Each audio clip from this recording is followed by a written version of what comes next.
ko yung ating mga overseas Filipinos na nakatira na doon, nagtatrabaho doon at marami sa kanilang mga pamilya ang nandito sa Pilipinas. At tinanong nila ako kung tatakbo ba daw ako ngayong 2028 at sinabi ko sa kanila, I'm seriously considering running in the 2028 presidential elections dahil sa mga nakikita natin sa bayan natin na dapat ayusin, dapat baguhin, kailangan maging competitive tayo sa mga kapitbahay natin dito sa ating region at hindi lang sa region kundi sa buong mundo. Napapag-iwanan na ang Pilipinas at ayaw natin yun.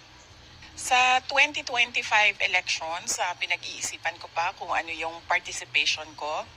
Hindi ko alam kung makakatulong o makakasama sa mga kandidato ang pag-endorso ko sa kanila. Kaya pinag-iisipan ko yun ng maayos dahil kung ang hindi pag-endorso ay makakatulong sa isang kandidato, gagawin ko yon. Kaya pag-iisipan ko kung anong participation ko sa darating na 2025. Yes, ang message ko para sa bayan ngayong Valentine's Day, sana ay magkaisa, magtulungan, napakalaki ng problema natin sa bayan, mahal ang presyo ng bigas, mahal ang presyo ng pagkain, patuloy na tumataas ang presyo ng mga bilihin.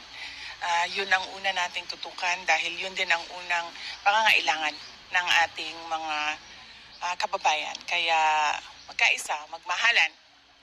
Sa mga tulad mo na walang ka-date ngayong Valentine's ay dapat tumulong ka sa ating mga kapwa Pilipino, lalo na doon sa mga nangangailangan. Marami ngayong Valentine's Day ang walang ika-celebrate ng Valentine's Day. Sigurado ako dyan. Kaya bumili kang pansit, pamigay mo, i-share mo sa ating mga kababayan. Wala pa ko kabalo sa akong schedule.